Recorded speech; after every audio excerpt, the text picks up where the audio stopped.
The Protectors of the Wood podcast. The destruction of our planet is becoming real life. Remember that everyone can make a difference, and every action counts. This podcast tells the story of misfit teenagers struggling to band together and help our world through this crisis. Episode number 69. In the Haunted House. As they waited in the dark and silent toy store, Phoebe thought Abby was sleeping. But suddenly she raised her head. All right, it's now or never. I think our friends have given up on us. They'll think we're gone. They stood up. Let's go out the front. We'll just slip onto the sidewalk and walk towards the river. Phoebe quietly opened the front door, and they stepped outside. The air was suddenly cooler. A faint breeze felt delicious. She closed and locked the door behind them. Looking through the gate, the town seemed almost empty. No cars passed by. The stores were closed and dark, all except for the Middletown Standard office across the street. A few lounging men sat on the benches and leaned against the wall. Phoebe unlocked the gate and followed Abby onto the sidewalk. A stray car drove by and the stillness returned. The coffee shop was dark. Phoebe sensed something unnatural in the atmosphere, as if they had walked into a ghost town, glowing in the full moon, high in the sky. Her eye was caught by a stab of lightning above the half-moon cliffs. She felt dizzy and wondered when she'd last had a bite to eat. Whew. Here we go. Oh, yes! Abby's eyes gleamed. They walked close together, touching at the shoulder and elbow. Abby steered Phoebe down Bridge Avenue. I've waited so long, and it's going well already. What's going well? Don't look, but that's Bob Bentley standing in front of the Stanford office, talking to someone. I'm pretty sure he spotted me. Don't look behind you. We'll just stroll along. I'm afraid it's going to be harder for you in the future. You'll be on their daily radar after this. What should I expect? We can only guess. Everything depends on the next couple of days. Walking south toward the forest, they saw another flash of lightning leap from the sky and strike the shadow of the cliffs below. They crossed Main Street and left the town lights behind them. The moon and stars lit the landscape. The leaves on the giant old oak trees seemed to be whispering secrets in the breeze. Phoebe held Abby's elbow tightly. On they walked. The half-moon bridge and the dim trees lining the river created a dividing line between the town and the wilderness. The rare houses sat back from the street and then disappeared altogether. The house they were headed for was the last of them all. Above the cliffs, the stars were smothered in a thick black curtain. Phoebe wondered what would become of this strange expedition if the rain finally arrived. On they walked. The paved road turned to dirt. The thick pine trees invaded the road from both sides, reducing it to a narrow strip and screening out the light from the sky. The darkness was breathtaking. They're behind us. Don't turn around. Don't ever turn around. Just let them follow as if we don't know. They've got their lights off. Phoebe was already aware of the strange noise following them. She'd heard it before. The car motor needed a tune-up. Phoebe struggled to take each step and felt her heart pounding.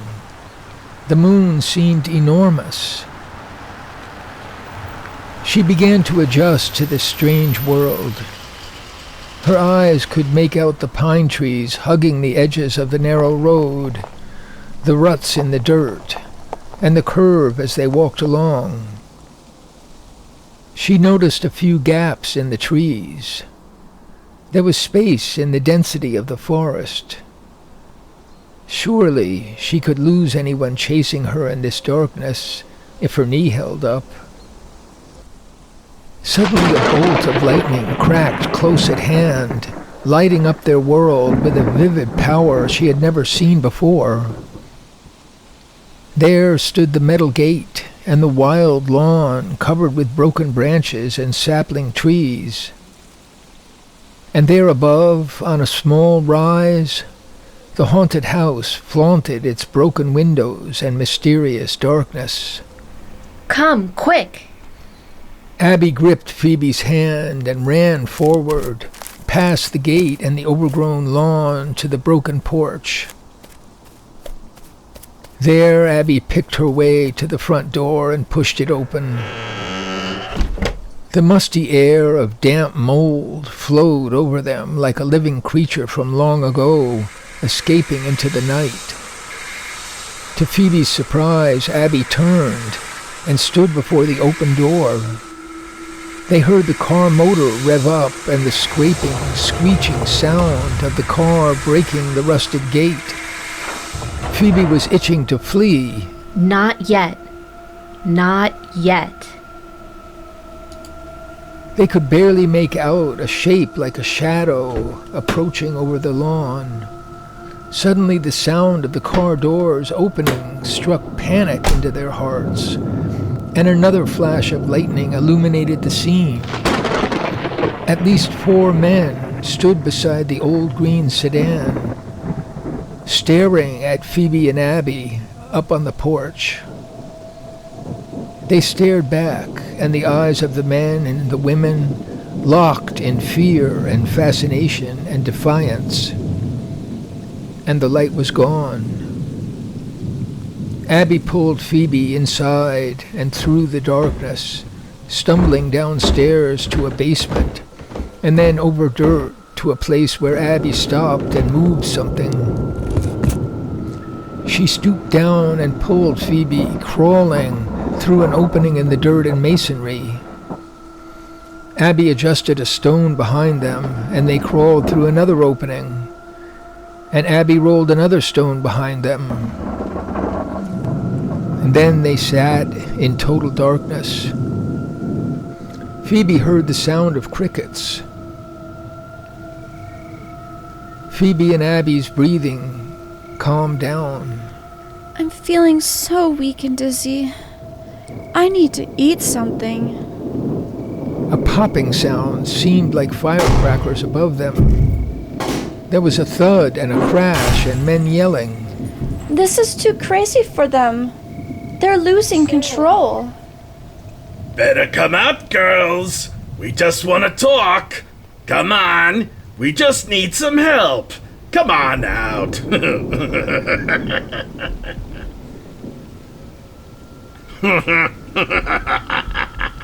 Oh, go! The house is burning! The house is burning! Run! Run! There was silence. Phoebe could tell by the sound of crickets that they were very close to the back of the house and could be out in the forest in a moment if they needed to escape. Come on, girls. Come on out. Come out wherever you are. Ollie, ollie, oxen free. Shut up, you fool! You ruined it! Hey, look what you're doing. Phoebe knew she'd heard that voice before.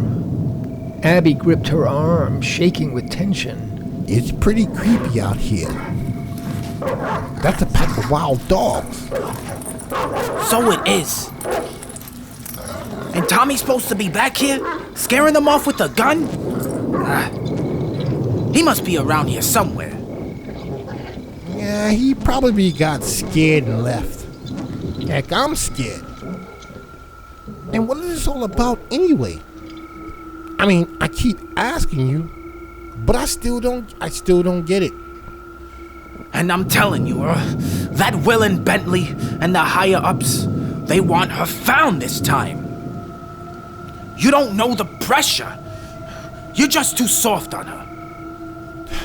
Mitch, let's just pretend I don't know her. Do I want to even be involved in the kidnapping? Don't talk like that. You do know her. That's the whole point. We're just gonna talk to her. About what? Abby's hand gripping Phoebe's arm was trembling, and her breathing was rapid and shallow. It's true, what Will says. It's true. They got powers. They probably disappeared or something. They can fly, you know. They can curse or poison people. Think what could be done with that. Mitch, I don't see it. We can't talk to her about those things. I never saw any of that. Maybe the higher-ups will do the talking. This is crazy. What have they done to anybody? You've heard the stories. Yeah, all from long ago. Maybe. And honestly, it doesn't make any sense. If they're evil and have to be stopped, why would we want their evil powers? You know, it's a pain talking to you, Marcus.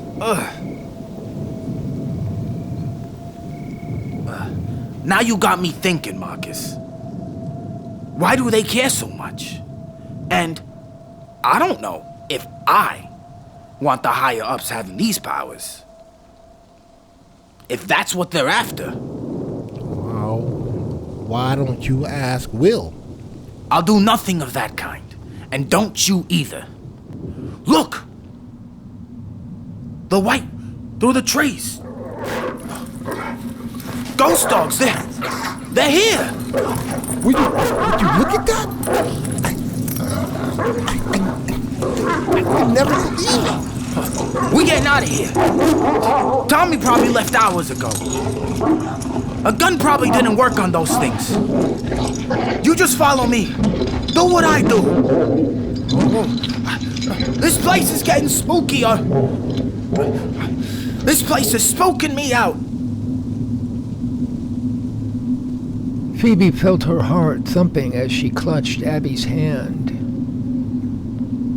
The minutes stretched on and on.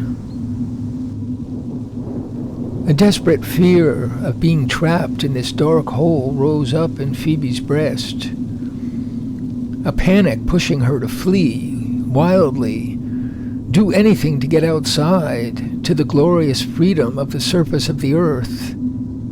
Her hands gripping Abby's were wet, yet she felt a chill, as if she had a fever. She counted to 100, 1,000. Abby cupped her hands over Phoebe's ear and whispered, I'm gonna take a peek. Stay here. Don't move, okay? Okay. Abby crawled quietly toward the back of the room.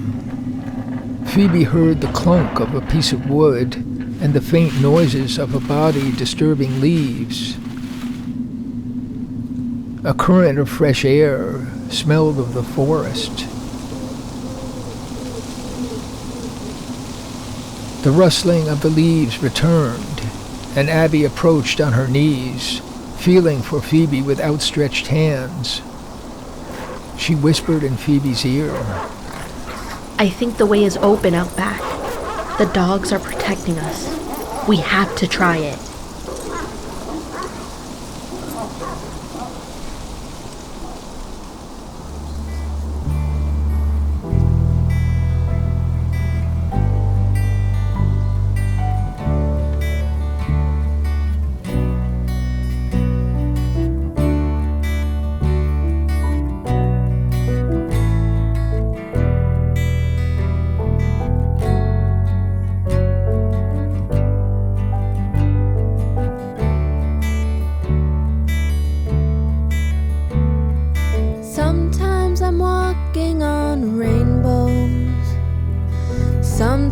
I'm locked underground.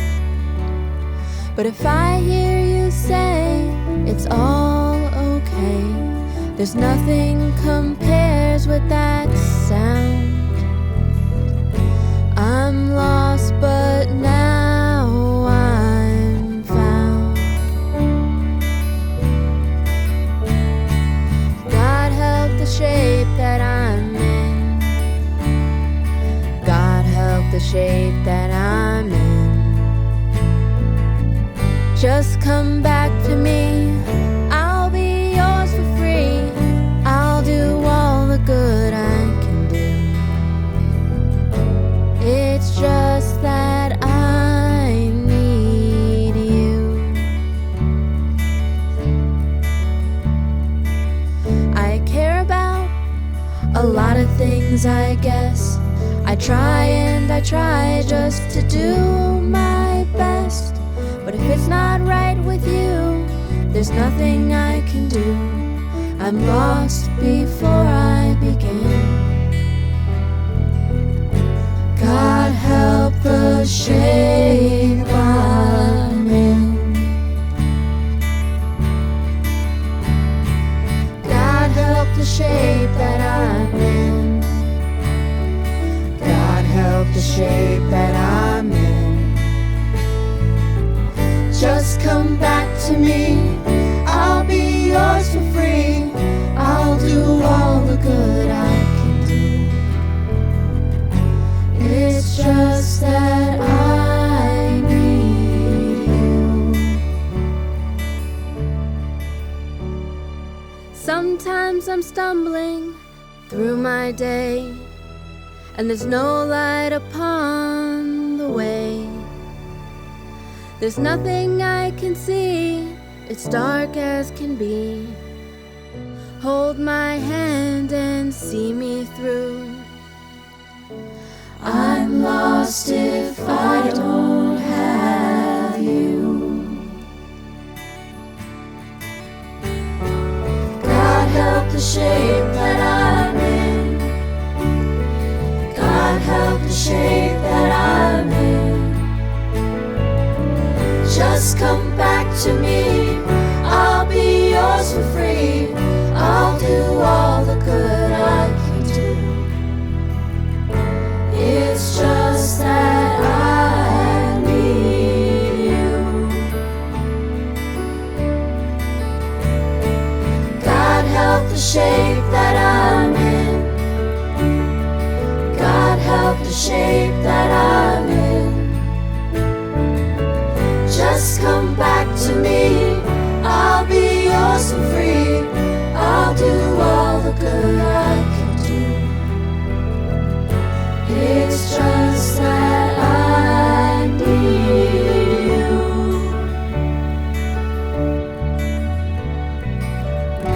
It's just that I need you.